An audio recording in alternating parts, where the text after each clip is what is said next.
that cannot be changed. We set our policy with vision and philosophy. We set a professional structure, and we put in place the right people.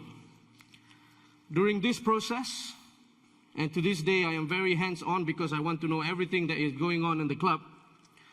I have a lot of sponsors that help me along the way, and I would like to thank them for their trust and belief.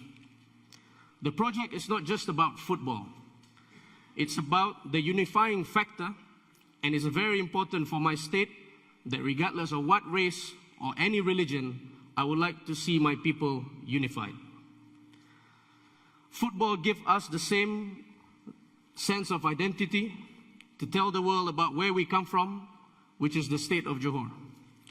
Being a very small state in Malaysia, we have a very rich history, and we use football also as a vehicle to promote our history and identity. The next step is to make noise by signing world-class players to promote that what we are going to do, how serious we are.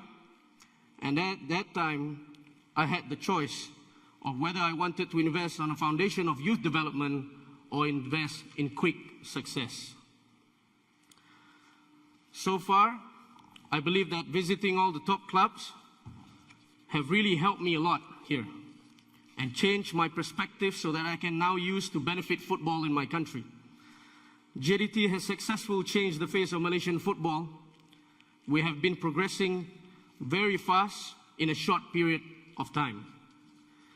We have won 7 titles in the last 3.5 years. We have the best facilities in the country, or even in Southeast Asia, and now we are concentrating a lot on our youth development. Education is a big part of our club.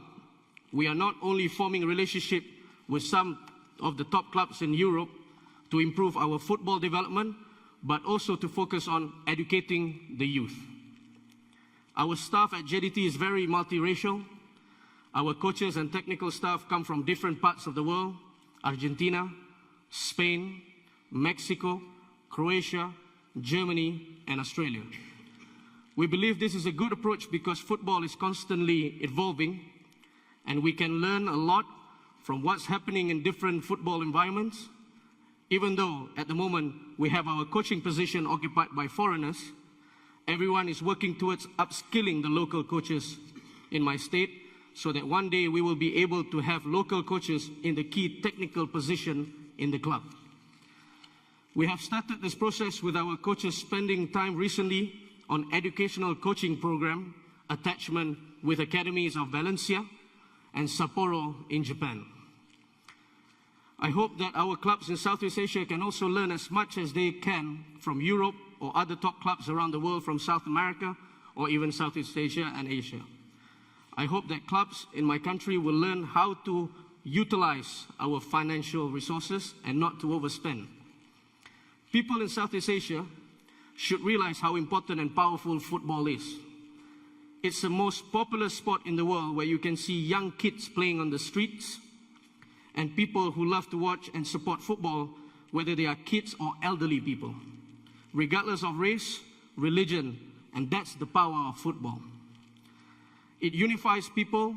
It is a sport that speaks one language. Therefore, this is why I involve myself in football industry, because I can see it being bigger than just a game.